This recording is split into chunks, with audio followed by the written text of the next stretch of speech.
Bread omelette பண்ணுறதுக்கு ஒரு பவுலில் 2 முட்டை, ஒரு பெரிய வெங்காயம் சாப் பண்ணது, கொஞ்சமாக மல்லி இலை, அப்புறம் இதுக்கு தேவையான அளவு உப்பு, பெப்பர் இந்த மாதிரி க்ரஷ் பண்ணி போட்டுக்கோங்க, பவுடராக வேணாம். அப்புறம் கொஞ்சமாக ஜீரகம் இதெல்லாம் சேர்த்துட்டு நல்லா மிக்ஸ் பண்ணிவிட்டு கொஞ்சமாக ஒரு பிஞ்ச் மஞ்சள் தூள், அப்புறம் ஒரு 4 பீஸ் தக்காளி போட்டுக்கோங்க, குட்டியாக நறுக்குனது.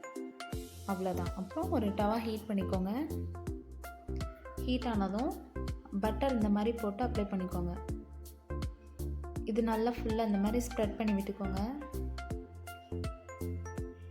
ஸ்ப்ரெட் பண்ணதும் நான் இன்றைக்கி வீட் ப்ரெட் எடுத்திருக்கேன். ஸோ அந்த ப்ரெட்டை இந்த மாதிரி இதில் வச்சிடலாம். லோ ஃப்ளேம்லேயே வச்சு பண்ணுங்கள். இந்த மாதிரி நல்லா 2 சைடும் திருப்பி போட்டுட்டு இந்த கலர் மாறும் இல்லையா, அந்தளவுக்கு நீங்கள் டோஸ்ட் பண்ணி எடுத்துக்கோங்க. ஸோ நம்மளுக்கு ரெடி ஆயிடுச்சு. நெக்ஸ்ட்டு அதே டவாவில் நம்ம ரெடி பண்ணி வச்ச ஆம்லேட் இதில் ஊற்றிடலாம். இப்போ நம்ம டோஸ்ட் பண்ண ப்ரெட்டை இதில் இந்த மாதிரி வச்சிடலாம். இந்த மாதிரி வச்சுக்கோங்க. நல்லா ரவுண்ட் ஷேப்க்கு ஊற்றலான்னு பார்த்தேன், பட் இன்னைக்கு கரெக்டாக ஷேப் கிடைக்கல. கொஞ்சமாக இந்த மாதிரி பட்டர் இல்லைன்னா கீ கூட ஆட் பண்ணிக்கலாம், உங்களுக்கு நல்ல ஃப்ளேவர் கிடைக்கும். இப்போது இந்த மாதிரி எடுத்து பாருங்கள். உங்களுக்கு ஓரளவு நல்லா வெந்திருந்துச்சு அப்படின்னா எல்லாத்தையுமே நம்ம ஃபோல்ட் பண்ணி தான் வைக்க போகிறோம். ஸோ இந்த மாதிரி ஒரு சைடு ஃபோல்ட் பண்ணிவிட்டு செகண்ட் இந்த சைடு இந்த மாதிரி ஃபோல்ட் பண்ணிக்கோங்க. ஃபோல்ட் பண்ணிட்டு நல்லா இந்த மாதிரி ப்ரெஸ் பண்ணிக்கோங்க, அப்போ தான் உங்களுக்கு வராது. இதே மாதிரி 4 சைடும் ஃபோல்ட் பண்ணிட்டு 2 ப்ரெட்டையும் சேர்கிற மாதிரி இந்த மாதிரி ஸ்கொயர் ஷேப்பில் ஃபோல்ட் பண்ணி வச்சுக்கோங்க.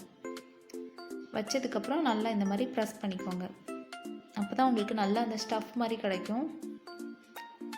ஸோ அவ்வளோதான், ஆல்மோஸ்ட் நம்மளுக்கு ரெடி ஆயிடுச்சு. ரொம்ப சூப்பரான வீட் ப்ரெட் ஆம்லேட். கட் பண்ணி வச்சிங்கன்னா உங்களுக்கு இந்த மாதிரி தான் இருக்கும் பார்க்குறதுக்கு. அந்த டெக்ஸ்சரே பார்த்திங்கன்னா ரொம்ப அழகாக இருக்கும். ஸோ நீங்கள் இதை பிரேக்ஃபாஸ்ட்டாகவும் சாப்பிட்லாம், ஸ்நாக்ஸாகவும் சாப்பிட்லாம். ரொம்ப டேஸ்ட்டாக இருக்கும். கண்டிப்பாக குழந்தைங்களுக்கெலாம் செஞ்சு கொடுங்க. ஸோ நல்லா சாஃப்டாக இருக்கும், ரொம்ப டேஸ்டியான ப்ரெட் ஆம்லேட் ரெடி ஆயிடுச்சு.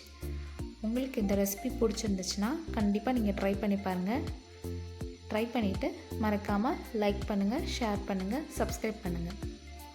தேங்க்ஸ் ஃபார் வாட்சிங்.